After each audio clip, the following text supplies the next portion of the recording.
Alright, what's going on, peoples? I'm in the garage doing a little work. I've been cleaning on this bike since the Daytona trip. You know, had a lot of dirt and grime and everything, and then cracks and crevices and stuff. So, you know, I had to give it a thorough washing. You know, we got to keep our bikes clean. But the reason for this video, you know, we go title this old versus new CVO riders. And the reason why I came up with this idea to do this video, because the culture of the CVO and the Harley world period is changing. And when I say changing, a lot of things as far as, you know, the biker set, the biker world and all that, it is evolving. And we have a lot of people, you know, kind of still stuck in their ways on how they feel about the CVO and things that they do to the CVO and stuff, and that's fine. You know, I'm not here to knock anybody's reasoning behind what they do to their bike, or if they do anything to their bike. That's not my business. You know, one of my main mottos is spend your own money. I don't know what your pocket's looking like and what your money looking like, and if you choose to do whatever you want to do to your bike, that's your prerogative, that's your business, you can do that. But what I'm going to address is the fact that, you know, a lot of people feel CVOs are not to be touched. I don't understand why. Maybe, you know, back in the days that was the thing, but, you know, we have a lot of new riders coming into the era of the bagger world. And, you know, a lot of us younger riders, I consider myself a younger rider because, you know, I just got into the Harley world maybe 4 or 5 years ago, and I've always dressed my bike up.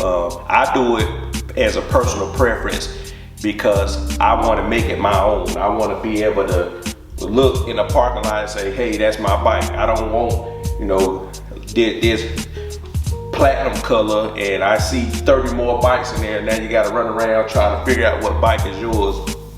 Another thing is, I feel like it gives you character. You know, you can introduce something new. You can bring a new, you know, it's like artwork, man. You know, just anything you do, especially us men, we want to make it our own. I don't care if I go to the gun shop and buy a new AR tomorrow.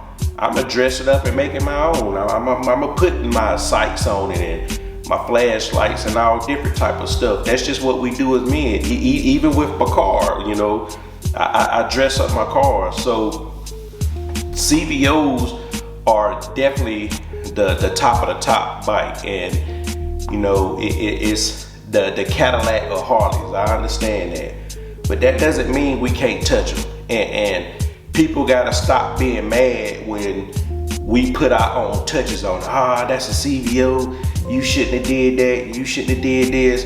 And it really made me decide to do this video when I was at Daytona, and I walked around to all the different, you know, vendors and different tents, and I went inside, talked to the Harley dealers, and even at the Speedway, you know, I went to both events and just talked to all kind of vendors, and no one's making anything for this bike as of yet.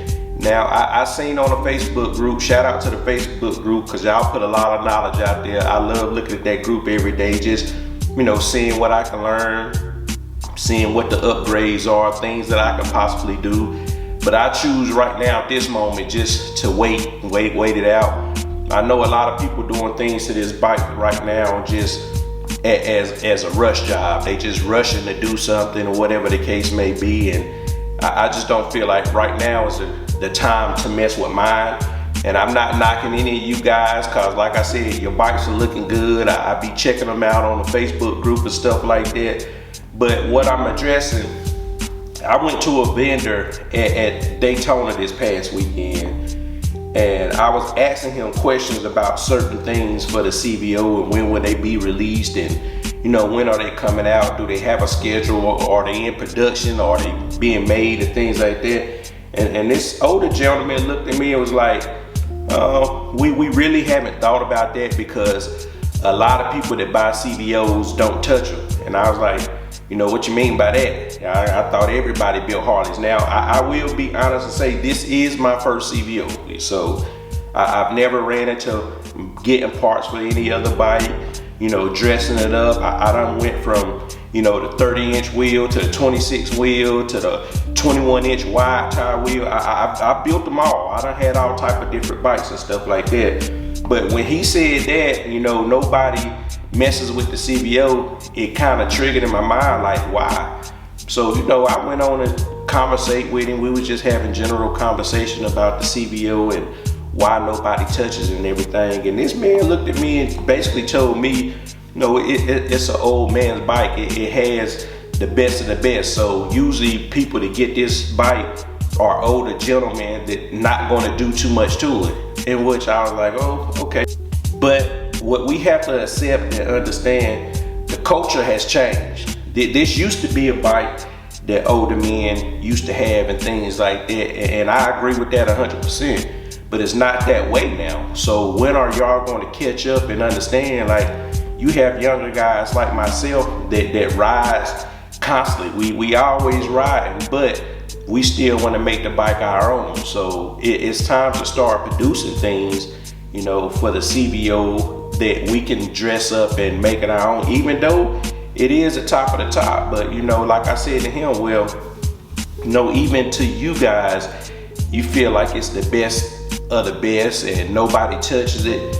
You know, if I can buy, you know, a $50,000-$60,000 bike, I can afford to put a $2,000 pipe on it, or I can afford to put a $3,000, $4,000 bag kit on it, or I can afford to upgrade my stereo system to what I want to put in it. So I don't get the logic of, you know, it being a older gentleman's bike and nobody does anything to a CVO because it is, you know, the top of the line. So I'm saying this to say, you know, things change, times change. You know, it doesn't matter your age on the preference of bike you get. It really boils down to whether you have the money to get it or not. And I'm not even saying afford it, but if you're going to go in a dealership and buy a bike like this, you should be able to buy it and fix it up however you want to fix it. Why are you being held to a standard to say, hey, you got a CVO, don't touch it? Like,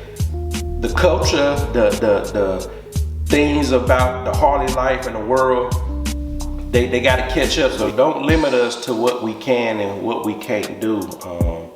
I feel like when it comes to this Harley world, it's personal preference. I talk to a lot of guys on the set. I talk to a lot of guys at these events. You know, I talk to a lot of guys, and it's very, very opinionated. You know, everybody has their own opinion on why or why not they'll do this or do that. And like I say all the time, the world is based off two decisions. You either decide to go left or you decide to go to right. Everybody don't have to follow the same path and go straight. You know, if you want to turn left, turn left. You want to turn right, turn right. So don't put, you know, the age barrier and the CVO being the top of the line and all these, you know, equations into the fact that, oh, we ain't gonna make no parts, or we don't have no parts, or you shouldn't put that part on there, you shouldn't do that. You know, it's really just, you know, like I said, personal preference. Build your bike how you want to build it. You know, like we always say when we on the road, ride your ride. And what ride your ride means, you don't have to be in a rush. If you see a group of guys that you ride with and, you know, they decide to take off and go 110 miles down the highway, that doesn't mean you got to twist your throttle. Ride your ride. If you want to do 85 miles per hour, as long as you all got the directions and you know where everybody's getting off at on the next exit or where you're going, ride your ride. Just like building your bike. This is your ride. Build it how you want to build it because you got to ride it. It ain't for nobody else's preference. If it's what you want to do and how you want to do it, continue to do that. I don't understand why people have so many opinions about being able to build your bike or ride your bike or whatever it is with your bike that you want to do. Everybody has an opinion on it. You know, I look on a Facebook group and like I said, I see a lot of you guys doing a lot of stuff to your bikes, but I also see people, oh, I wouldn't have did that, or you should have stuck with the black chrome and why you put the gloss chrome on it, or why you put the single side, it ain't gonna run right because there ain't no tuner out for it or not. Like, you can't tell that man what he's doing with his bike. I mean, you know, what may void the warranty at your dealership probably won't void the warranty at somebody else's dealership. Or if they got a relationship with their dealership, then they'll probably come in and take care of whatever issue going on, just cause the simple fact that, you know, they got a relationship with it. I know I got a relationship with my dealership. I bought plenty of bikes from them. So I know if I have a small issue or something that I need to get taken care of, regardless of a warranty or not, I know I can take it there and get it taken care of. And